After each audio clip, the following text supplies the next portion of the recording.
अथ जय विजय को सनकादि का शाप। श्री ब्रह्मा जी ने कहा, देवताओं, तुम्हारे पूर्वज मेरे मानस पुत्र सनकादि लोगों की आसक्ति त्याग कर समस्त लोकों में आकाश मार्ग से विचरा करते थे। एक बार वे भगवान विष्णु के शुद्ध सत्व में सब लोगों के शिरोभाग में स्थित वैकुंठ धाम में जा पहुँचे। वे चारों कुमार पूर्ण तत्वज्ञ थे तथा ब्रह्मा की सृष्टि में आयु में सबसे बड़े होने पर भी देखने में 5 वर्ष के बालकों से जान पड़ते थे और दिगंबर वृत्ति से रहते थे। उन्हें इस प्रकार निसंकोच रूप से भीतर जाते देख उन द्वारपालों ने भगवान के शील स्वभाव के विपरीत सनकादि के तेज की हंसी उड़ाते हुए उन्हें बेत अड़ाकर रोक दिया। यद्यपि वे ऐसे दुर्व्यवहार के योग्य नहीं थे। जब उन द्वारपालों ने वैकुंठवासी देवताओं के सामने पूजा के सर्वश्रेष्ठ पात्र उन कुमारों को इस प्रकार रोका तो अपने प्रियतम प्रभु के दर्शनों में विघ्न पड़ने के कारण उनके नेत्र सहसा कुछ क्रोध से लाल हो उठे और वे इस प्रकार कहने लगे। मुनियों ने कहा, अरे द्वारपालों, जो लोग भगवान की महती सेवा के प्रभाव से इस लोक को प्राप्त होकर यहाँ निवास करते हैं, वे तो भगवान के समान ही समदर्शी होते हैं। तुम दोनों भी उन्हीं में से हो, किंतु तुम्हारे स्वभाव में यह विषमता क्यों है?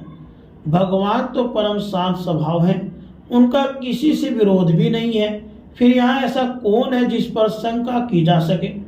तुम स्वयं कपटी हो, इसी से अपने ही समान दूसरों पर शंका करते हो। भगवान के उदर में यह सारा ब्रह्मांड स्थित है, इसलिए यहाँ रहने वाले ज्ञानी जन सर्वात्मा श्रीहरि से अपना कोई भेद नहीं देखते, बल्कि महाआकाश में घटाकाश की भांति उनमें अपना अंतर्भाव देखते हैं। तुम तो देव रूपधारी हो, फिर भी तुम्हें ऐसा क्या दिखाई देता है जिससे तुमने भगवान के साथ कुछ भेदभाव के कारण होने वाले भय की कल्पना कर ली? तुम तो इन भगवान वैकुंठ नाथ के पार्षद हो, किंतु तुम्हारी बुद्धि बहुत मंद है। इसलिए तुम्हारा कल्याण करने के लिए हम तुम्हारे अपराध के योग्य दंड का विचार करते हैं।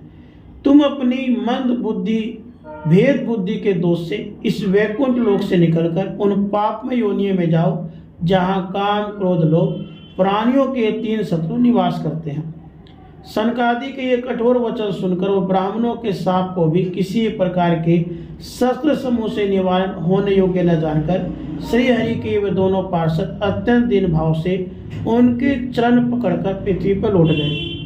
वे जानते थे कि उनके स्वामी श्रीहरि ब्राह्मणों से बहुत डरते हैं। फिर उन्होंने अत्यंत आतुर होकर कहा, भगवान, हम स्वयं अपराधी है, अतः आपने हमें जो दंड दिया है वह उचित ही है, वह हमें मिलना ही चाहिए। हमने भगवान का अभिप्राय न समझकर उनकी आज्ञा का उल्लंघन किया है। इससे हमें जो पाप लगा है वह आपके दिए हुए दंड से सर्वथा धुल जाएगा। किंतु हमारी इस दुर्दशा का विचार करके यदि करुणावश आपको थोड़ा सा भी अनुताप हो तो ऐसी कृपा कीजिए कि हमें उस अधम योनि में जाने पर भी भगवत स्मृति का नष्ट करने वाला मोह प्राप्त न हो।